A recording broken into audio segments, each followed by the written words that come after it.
마이크 테스트 하나, 둘, 시작해요? 네.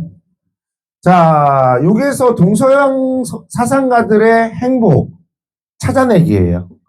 여기 보면 의롭지 않은데 돈이 많고 지위가 높은 것은 마치 뜬구름과 같다. 거친 음식을 먹고 맹물을 마시며 팔을 굽혀 베개로 삼더라도 의로운 삶. 우리 인의예지를 얘기한 것은 공자라고 할 수 있거든요.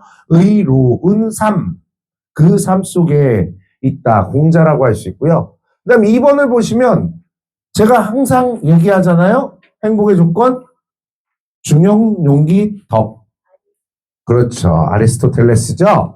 그 다음에 만물의 상호 의존성, 상의적 관계, 상의적 세계관, 그리고 열반이라는 거 동그라미 해주면 열반에 오르는 것, 해탈의 경지에 오르는 것들을 열반이라고 얘기를 합니다. 그래서 불교, 지금 긋지 말고요. 왜 자꾸 지금 거 내가 가르쳐 주려고 하는 건데. 자, 근데 이 둘에 쾌락이 두 개가 다 나와. 근데 위에는 쾌락은 행복한 삶의 시작이자 끝이다. 우리가 쾌락을 부재로 고통을 느낀다면 쾌락은 필요하지만 고통을 느끼지 않는다면 더 이상의 쾌락이 필요하지 않다라고 얘기를 하죠. 육체적 쾌락은 최소한만 나타나고 그냥 그런 것들이 충족이 된다면 더 이상 쾌락이 필요하지 않다. 뭐에 대한 얘기야? 에피크로스에 대한 얘기예요. 밑에는 행복은 쾌락이자 삶의 목적이래. 그런 것들을 크게 만드는, 증진시키는 것들, 벤담에 대한 얘기예요. 벤담의 쾌락에 대한 얘기. 자, 욕심을 내는 것보다 더 큰 죄가 없고 만족을 모르는 것보다 더 큰 화가 없고 욕망을 채우는 것보다 더 큰 허물은 없다. 만족할 줄 알아야 행복하다. 이거는 인위적인 것들이 들어가면 혼란이 나타나는 거야. 구분과 구별을 하게 되면 혼란이 나타나는 것들을 얘기를 해요. 노자에 대한 얘기들이에요. 청복과 열복은 뭐다? 정약용이라고 할 수 있죠. 자, 쭉 넘어가서 이제 다른 것들은 숙제고요. 시험 문제로 출제할 거예요. 그러니까 여러분들 꼭 숙제하셔야 됩니다.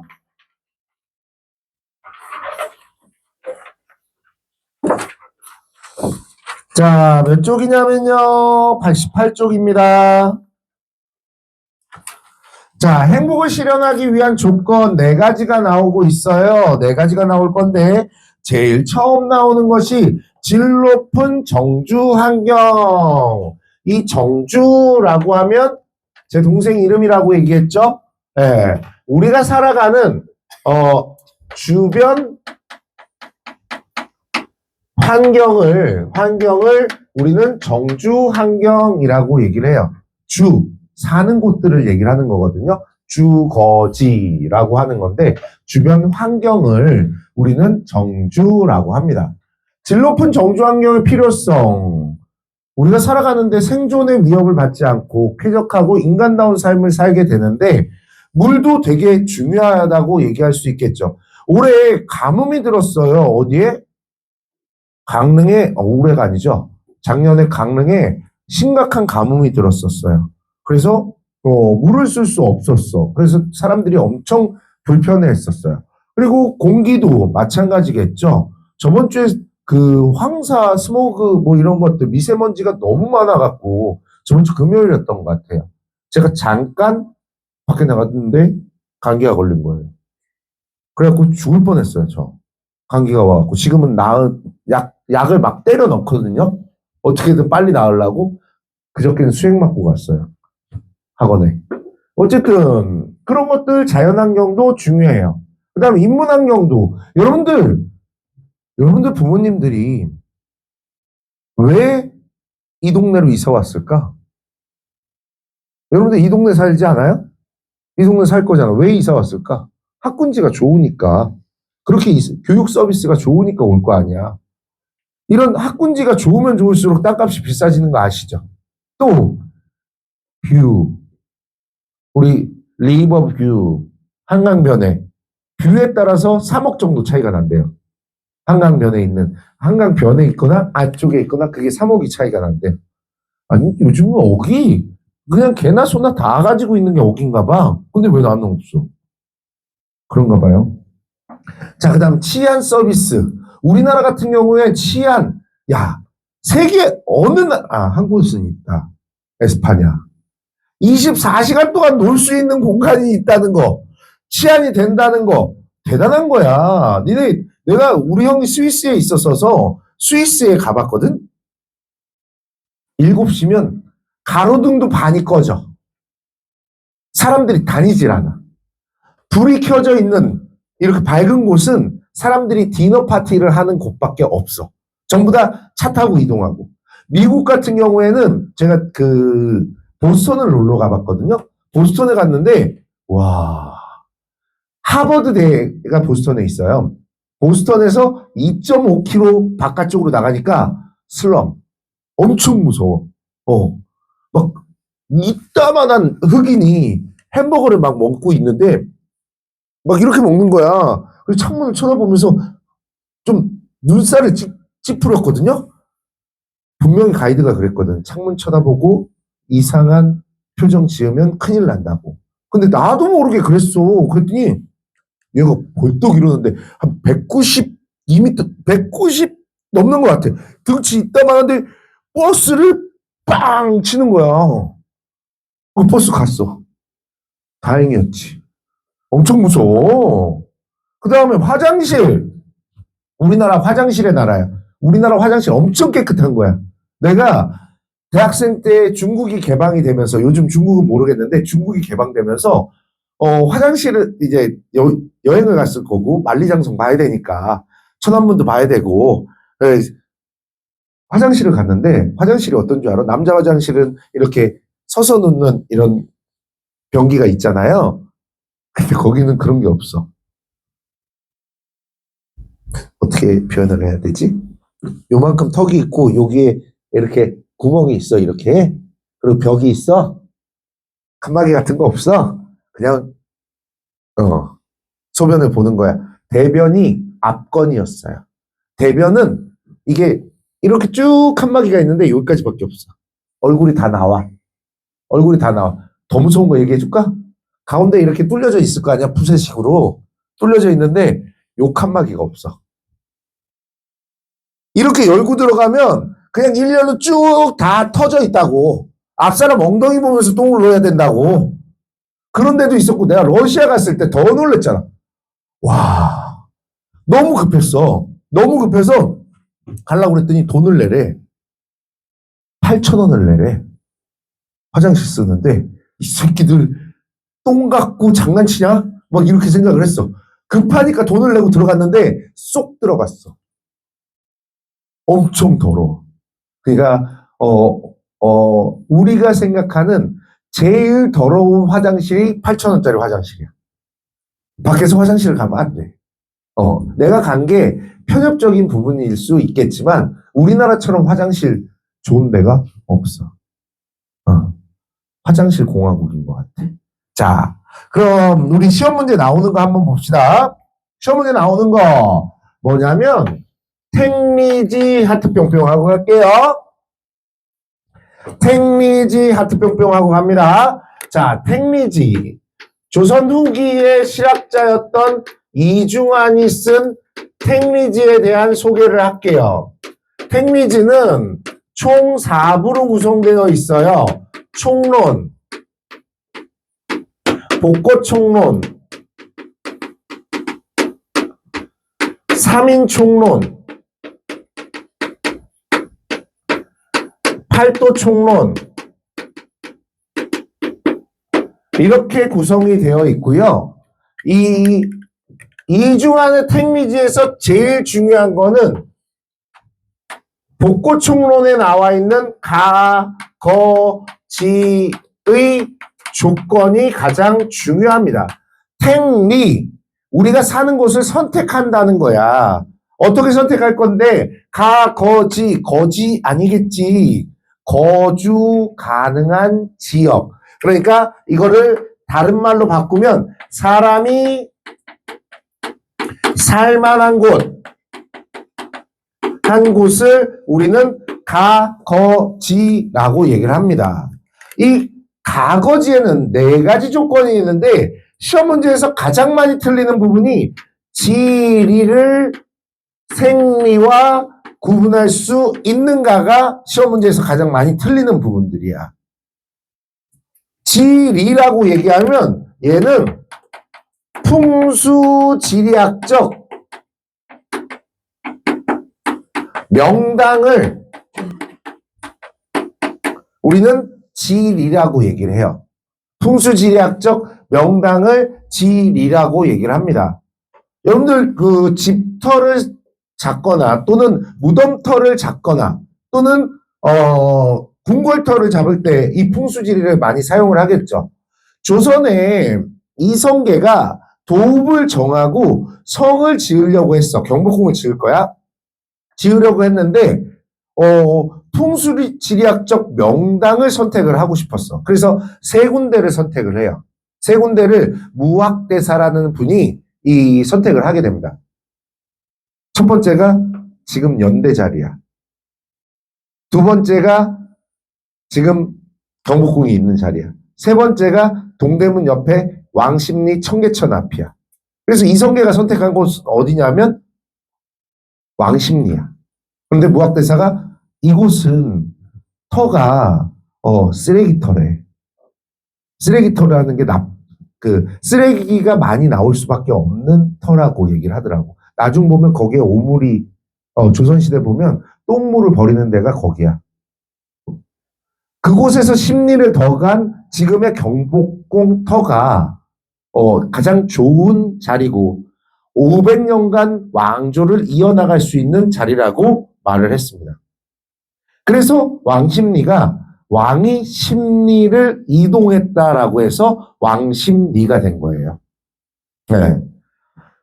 그런 것들처럼 풍수지리학적 명당을 얘기를 하는데, 자, 요거를 물어봅니다. 풍수지리학적 명당, 우리는 뭐라고 얘기하냐면, 배산, 임수, 지형이라고 해요.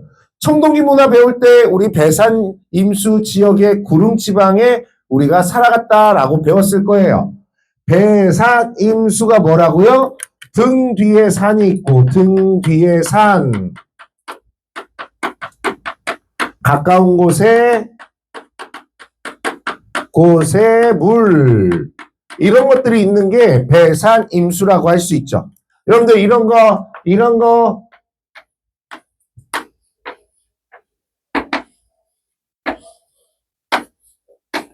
이런 거예요. 알아먹고 있는 거죠? 뒤에는 산이야. 가운데는 뭐야? 그냥 집이고요. 앞에는 물. 이 배산임수의 장점들이 시험 문제 나옵니다. 배산임수의 장점들이 시험 문제 나오는데 등 뒤에 산이 있어. 북쪽에 산이 있기 때문에 차가운 북서계절풍을 막아줌. 두 번째로 남향이겠지. 당연히 북쪽으로 산이 있으니까 뒤쪽으로 창문을 내지 않을 거야. 앞쪽으로 창문을 내면 남쪽으로 창문을 내겠죠. 남향이면 아파트 가격도 비싸요. 네. 남향이므로 일조량이 풍부해요.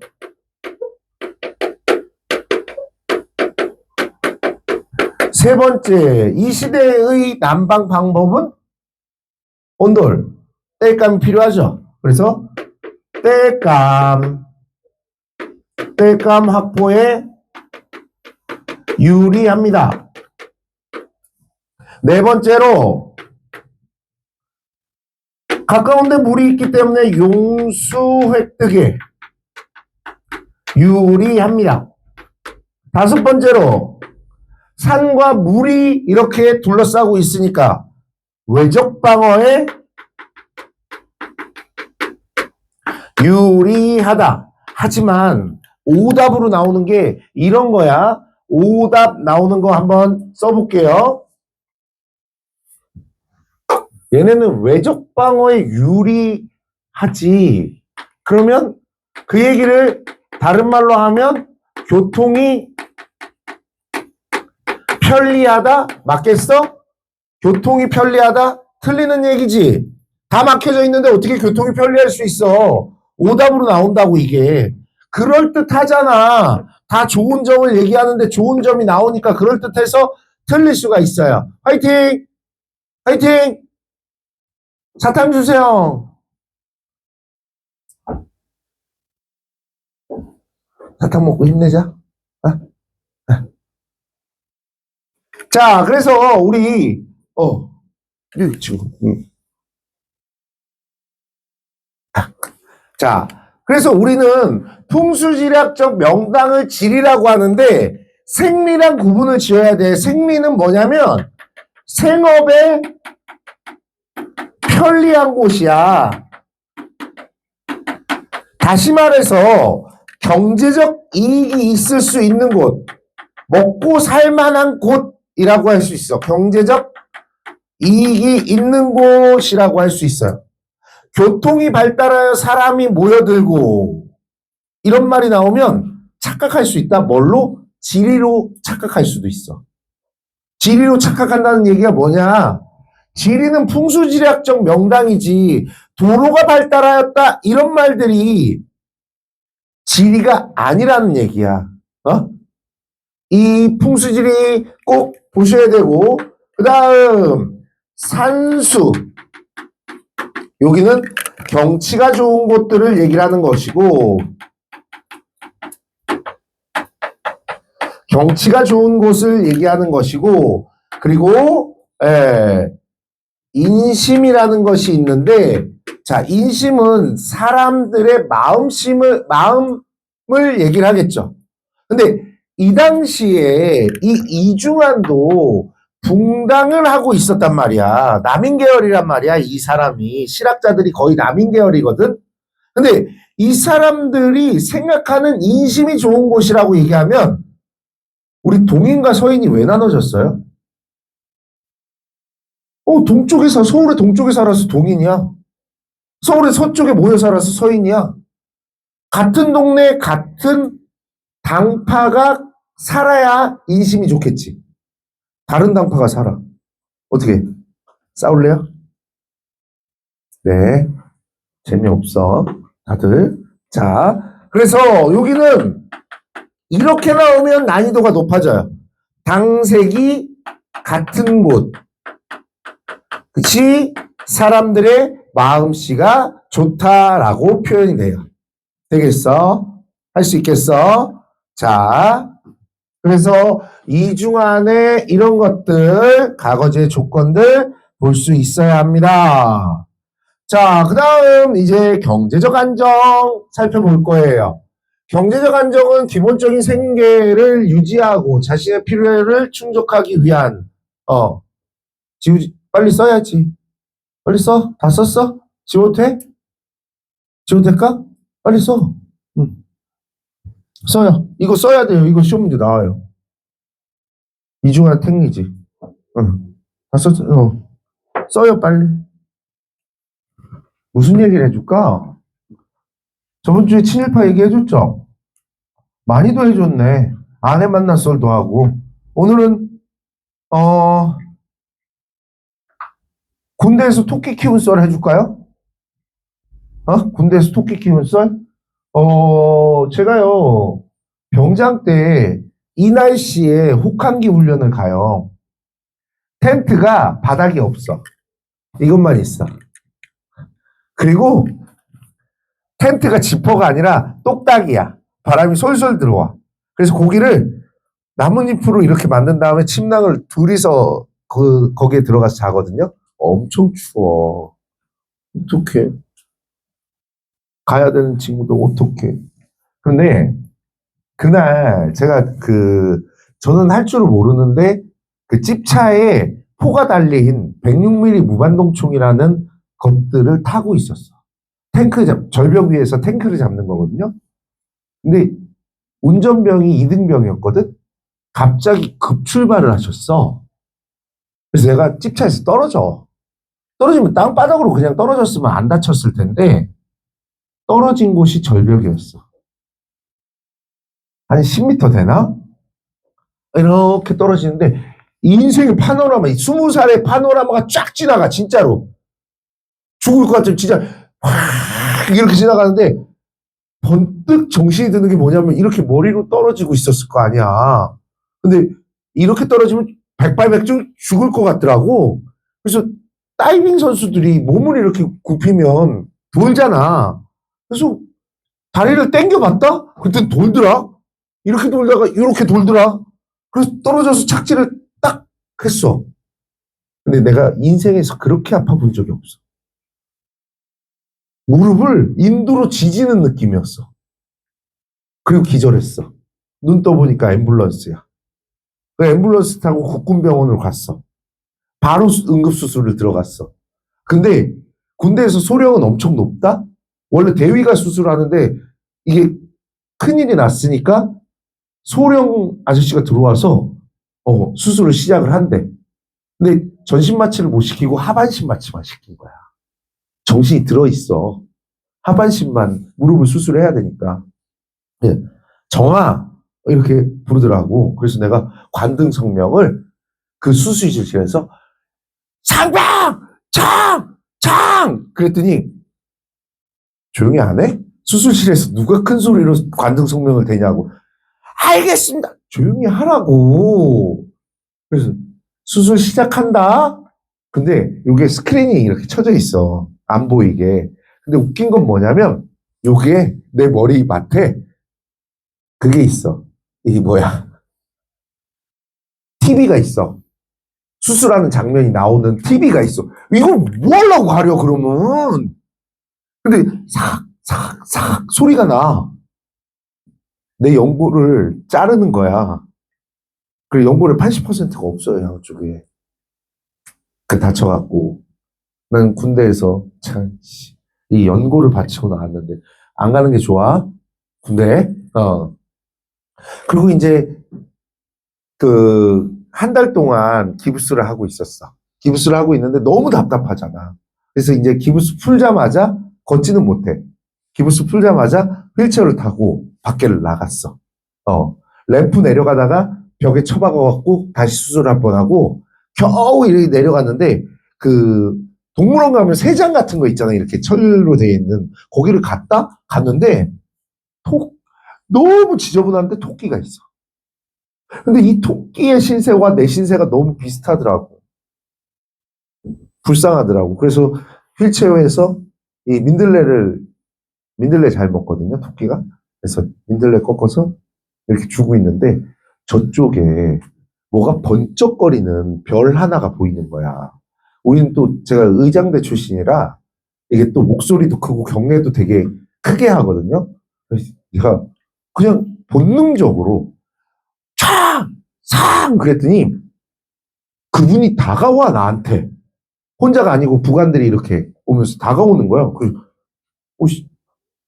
지읒됐다. 제가 왜 오지? 병원장님이셔. 제일 높은 사람. 오는 거야. 그러더니 자네 뭐 하고 있었나? 상병! 그때는 병장이었어. 병장! 수술하고 나서 한 달 있다 병장 됐으니까. 병장! 장! 토끼 풀 주고 있었습니다! 그랬더니 동물을 사랑하는 병사군. 근데 많이 다쳤군. 그래. 치료 잘 받고, 부관, 이 병사 휴가 보내줘. 그러시는 거야. 와, 경례 잘해도 진짜로 휴가를 주는구나. 이거를 알게 된 거지. 그러더니 그 부관 분이, 대위가, 나한테 그러더라고. 야, 내 사무실로 와. 그러길래, 사무실을 모르잖아. 사무실을 모릅니다. 그랬더니, 아이씨, 병실 가서 기다려. 나 갈 테니까. 몇 병실이야? 그러면서 이를 봤어요. 휠체어를 처음 타갖고 언덕을 못 올라가. 그래서 겨우겨우 올라갔거든? 올라갔더니 그 부관 아저씨가 넌 뭐하는 새끼인데 이렇게 늦게 와! 그러길래 휠체어를 처음 탔습니다. 그랬더니 알았어. 다 나오면 나 몇 호실에 있으니까 글로 와. 병원장님께서 휴가 주셨어. 그래서 세 달 동안 치료를 받고 이제 조금 나았어요. 낫고 나서 휴가를 받아서 2박 3일을 갔다 왔어. 갔다 왔는데 갔다 오고 나서 나를 부르더라고. 야, 도우미 해라. 도우미가 국군병원에는 이 기관병들, 병사들이 모자라. 그래서 그들을 도와주는 도우미가 있어. 뭐 당구장을 관리한다던가 도서관을 관리한다던가 식당을 관리한다던가 뭐 그런 사람들이 있어. 한 달 동안 하면 2주마다 2박 3일을 보내줘. 휴가를. 꿀보직이지. 근데 나보고 뭐라는 줄 알아? 야, 무슨 도우미냐고 내가 물어봤더니 야, 토끼 도우미 해라.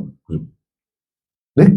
잘 못 들었습니다. 그랬더니 토끼 도우미 하라고. 토끼 키우라고 너. 그래서 어? 이게 무슨 얘기인가? 아, 일단 한 달 해봐. 그래서 야, 토끼장님 청소 좀 하고 잘해봐. 그래서 토끼장 너무 지저분해서 토끼장을 한번 쫙 물청소를 했어. 근데 토끼는 귀를 잡고 이렇게 들거나 그럼 죽어. 근데 또 공부했잖아. 도서관에서 토끼를 잘 키우는 방법들에 대해서 물도 다 귀에 물이 들어가면 또 안 돼. 그럼 또 죽어.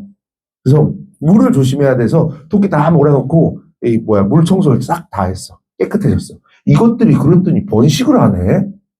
그전에는 번식을 안 하다가 번식을 하기 시작. 토끼가 원래 7마리였거든? 30몇 마리로 바뀌었어.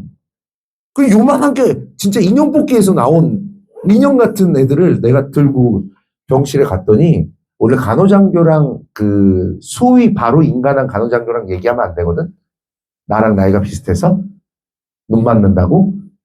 네, 이걸 갖고 가니까 그거 어디서 났어요? 그러는 거야. 그래서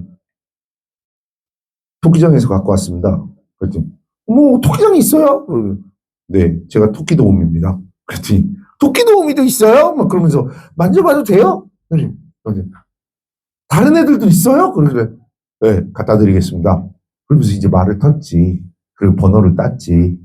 근데 웃긴 건 뭐냐면 공부대에 있을 때 너무 이뻤어. 밖에 나가니까 다른 얼굴 같더라고. 군복을 벗으니까 다른 얼굴 같더라고. 뭐 그런 것도 있었고. 근데 그때 나보고 제대를 하라고 그랬어. 너무 크게 다쳐서. 그래서 제대를 하라고 그랬는데 우리 때는 주민등록증에 병역란이 있었어. 이렇게 코팅된 주민등록증 본 적 있니? 노란색으로 된 거? 지금 주민등록증 말고 그런 게 있어 옛날들에. 여기에 병역란이 있는데 의가사라고 적히면 취직이 잘 안 돼. 그래서 그게 싫어서 서약서 쓰고 보험 등급 안 받고 뭐 이런 거 다 썼어. 끝나고 나오니까 주민등록증이 바뀌었어. 사생활 보호 때문에 병역란이 없어졌어. 플라스틱으로 바뀌었어. 재미없다. 가자! 깨라고 말했는데 깨워줘요. 자, 하자. 이제 하자. 자, 그러면 우리가 경제적 안정에 관해서 한번 또 살펴보도록 할게요. 경제적 안정. 경제적 안정의 필요성이라고 얘기를 하면 우리 앞에서 배웠어. 이 스털린의 역설 배워야 돼. 이 스털린의 역설. 경제적 안정은 꼭 필요하긴 하지만 우리가 소득이 높아질수록 행복이 높아진다 라는 것도 존재하지만 일정 수준의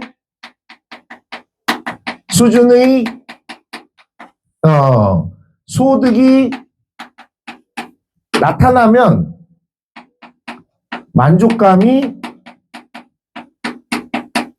더 이상 오르지 않음. 행복의 크기가 커지지 않는다는 얘기죠. 그게 이 스털린의 역설이고요. 이것도 마찬가지야. 소득이 점점 올라가는데 만족감은 어떻게 돼? 점차 떨어지게 된다. 이렇게 설명할 수 있다는 거예요. 이거 나온다. 이 스털린의 역설 나온다. 시험 문제에 꼭 알고 계셔야 돼. 그 다음에 옆에 일반 백성은 고정적으로 생업이 없으면 흔들림 없는 도덕적인 마음, 충성하는 마음, 항심 이런 것들도 없어진다라고 하는 얘기들 보시고요. 또 민주주의의 실현이 우리 그 요건이라고 행복을 가져다 주는 요건이라고 할 수 있겠죠. 자, 민주주의에서 여러분들 이런 제도들은 민주주의와 관련이 있겠지. 여러분들 권력 분립을 왜 실시하는 거죠? 권력 분립? 권력 분립? 왜 실시하는 거야? 자는 거 아니지? 옆에 앉아? 자는 거 아니지? 응? 응? 왜 실시하냐고. 배웠을 거 아니야. 독재를 방지한다. 이건 중딩 표현이야. 독재를 하게 되면 사람들의 자유와 평등을 침해하기 때문에 어떻게 된다? 응? 어떻게 된다? 기본권을 침해한다라고 하는 것이니까 기본권을 보장하기 위한 제도가 이런 것들이고 시민들은 정치에 참여하기 위해서 시민단체나 이익집단의 활동, 선거를 통해서 정치 참여가 나타나야 한다. 요거는 그냥 연결시키기, 문제로 나오면 연결시키기로 나올 수 있고요. 그 다음에 저는 이거를 좀 많이 얘기하고 싶은 게 있어요. 여러분들 사회적 소수자라는 말 들어보신 적 있으세요? 사회적 소수자. 차별받는 사람들을 사회적 소수자라고 얘기를 하죠. 여러분들 헨젤과 그레텔 얘기를 좀 해볼게요. 헨젤과 그레텔에서 가장 나쁜 사람이 누구일까요? 마녀예요? 엄마 아빠예요? 엄빠야? 엄빠가 버렸으니까. 그렇게 생각할 수 있죠. 저는 이렇게 생각해요. 헨델과 그레텔이 제일 나쁜 애들이에요. 왜? 야, 마녀가 살고 있는 집을 먹어버렸잖아. 야, 니네 집 누가 와갖고 부셔버리면 좋아? 그러니까 마녀가 삶아 먹으려고 했지. 자, 이런 거야. 역지사지의 마음을 가져야 된다는 얘기야. 그래야지만 도덕적 실천이 이루어진다는 거야. 내가 사회적 소수자에 대한 얘기를 해줄게. 우리 외국인 노동자에 대한 차별도 되게 강하죠. 그 얘기를 조금 해줄 건데, 우리 형이 스위스에서 공부를 했다고 얘기를 했잖아요. 근데 우리 형이 일하는 그 랩실, 연구실이, 외국인 3명, 백인 3명, 우리 형, 그 다음에 교수님이야. 이 교수님이 인도인인데 너무나 유명하신 분이야. 다른 나라에서 강의 초청을 하려고 그러면 시간당 1,000만 원을 줘야 돼. 엄청 유명한 노벨상 가까이 있는 분이야. 근데 그 분이 일본으로 강연을 가게 됐는데 수행원 3명을 데려가. 수행원 3명을 데려가는데 우리 형 보고 내 일본에서 가까운 나라에 살지? 하루만 가이드 해줘. 그럼 내가 너 일주일 동안 휴가 주고 니네 식구들 비행기값 다 대줄게. 파격적이니까 하겠다고 했잖아. 그래서 인사동을 구경시켜드렸는데 인사동에서 이제 식사를 대접해야 될 것 같아서 한정식집을 모시고 갔어. 한정식집을 모시고 가면 한정식집에 가면 제일 앞에 앉아 계시는 할머니가 계셔. 1대 사장님이야. 카운터에는 2대 사장님이 앉아 있어. 3대 사장님은 서빙을 하고 있어. 이게 기본적인 오래된 노포 한정식집인데 밥을 시켰잖아. 우리 한정식의 좋은 점 뭐야? 반찬이 엄청 많이 나오지. 근데 외국에서는 이 반찬 하나하나를 다 시켜야 돼. 그래서 교수님 놀란 거예요. 왜 이렇게 많이 시켰냐고. 그래서 아니라고, 그냥 딸려서 나오는 거라고. 그래서 이거 다 풀이라고. 그랬더니 되게 놀라는 거야. 그래서 우리 형이 또 어깨 뽕 해갖고 메인 디쉬를 빼놓고는 리필도 풀이라고. 그래도 우 막 백인 둘하고 인도 그 교수님이 우 그러면서 이렇게 먹고 있는데 아까 앞에 앉아 계시던 할머니가 이렇게 오시더니 아이고 고생이 많아 인도 교수님한테 되게 왜소하시거든. 아이고 고생이 많아 돈 벌러 왔어. 아이고 저 자식 아이고 열심히 해야 돼. 젊어서 고생은 사서도 하는 거야. 아이고. 예! 밥 한 공기 더 갖다 드려. 갖다 줘. 그래서 밥을 갖다 줬어. 근데 이 상황을 보면 느낌이 있잖아. 말이 안 통해도 이 사람이 어떤 느낌을 주는 거 알잖아. 그래서 그 교수님이 우리 형한테 물어봤어. 무슨 얘기를 하고 있냐고. 근데 우리 형이 이 얘기를 할 수가 없는 거잖아. 외국인 노동자로 보고 있어요. 이렇게 얘기할 수는 없잖아. 뭐 외노자 맞잖아. 스위스의 외노자. 맞잖아. 근데 외국인 노동자라고 그 말을 할 수 없어서 너무 고민했는데 한마디로 딱 정리했어. 트레디셔널. 전통이라고. 우리나라에서는 귀한 손님이 오면 밥 한 공기 더 준다고. 그리고 집에 와갖고 뭐 차별이 어떠다느니 막 얘기를 하는 거야. 다름이, 틀림이 아니라 다름이라고 막 얘기하길래 내가 참, 야, 이과 조용해. 네가 사회적 소수자에 대해서 어떻게 알아? 내가 유럽에서 얼마나 차별을 받고 있는데, 유럽은 참고로 얘기하면 이렇게 생긴 애들 있죠? 네, 엄청 차별합니다. 특히 영국. 영국 애들은 때리고 도망가. 진짜로. 그런 경우도 있어. 근데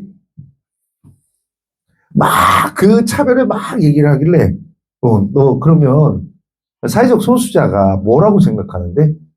이 사회적 소수자는 틀림이 아닌 다름으로 되어야 된다. 그래서 내가 닥치라고 했어. 니네도 그렇게 배웠잖아. 닥치라고 했어. 뭐라고 했는지, 니네는 어떻게 대우해야 돼? 같음으로 대우해야 돼. 나와 같음. 다름이 아니고. 그래야지 인권이 존중되는 거야. 역지사지의 태도를 가지고 사회적 약자를 배려할 수 있는 삶. 그것이 도덕적 그 성찰, 실천이라고 할 수 있습니다. 되겠어요? 네. 10분만 쉬었다가 또 한국사 할게요.